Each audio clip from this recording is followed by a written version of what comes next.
بسم اللہ الرحمن الرحیم۔ السلام علیکم۔ میرا نام عروج ہے۔ میری عمر 50 سال ہے۔ میرے ابا کا انتقال تب ہوا جب ہمیں ابا کی بہت ضرورت تھی۔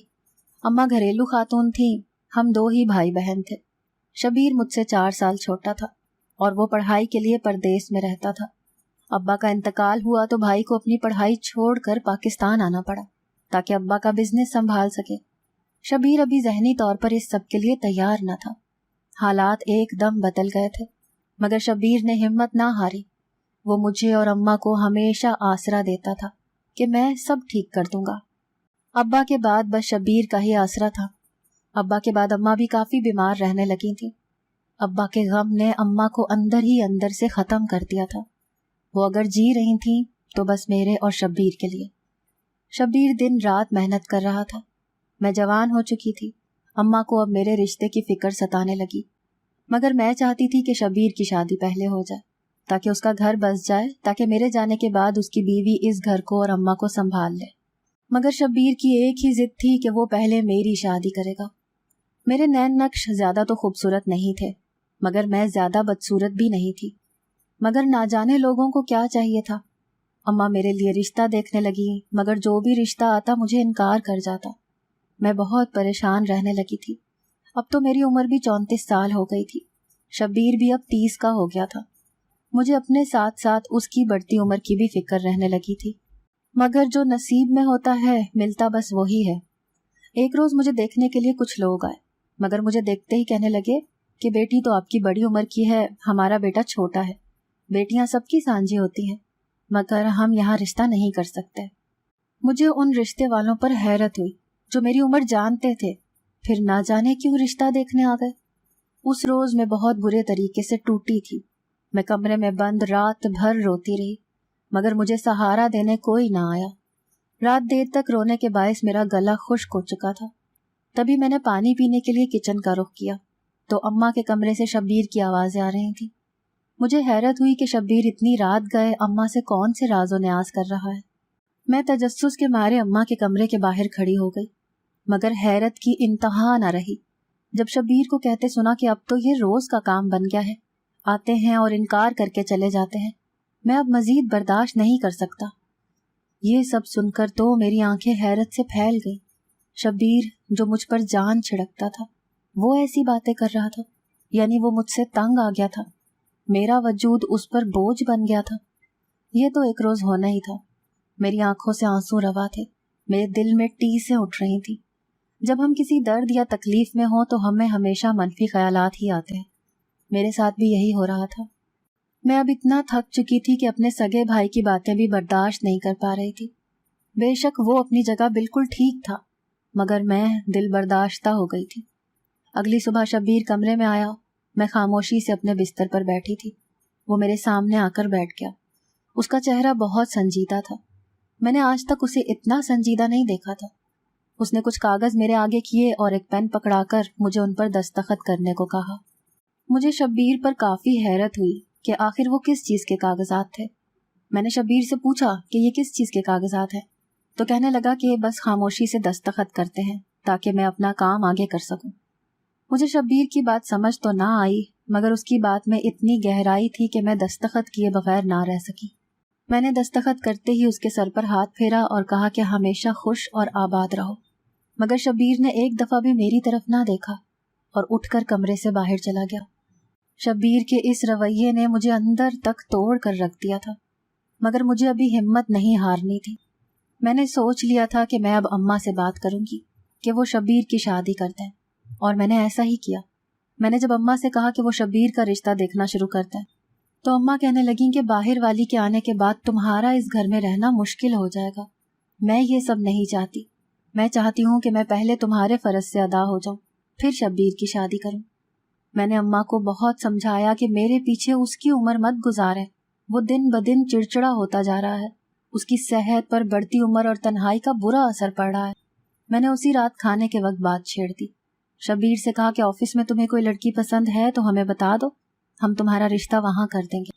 شبیر کے دماغ میں نہ جانے ایسا کیا چل رہا تھا کہ اس نے مجھے عجیب نظروں سے دیکھا اور مجھے کہنے لگا کہ میں پہلے آپ کی شادی کرنا چاہتا ہوں تاکہ اس گھر میں امن و سکون باقی رہے۔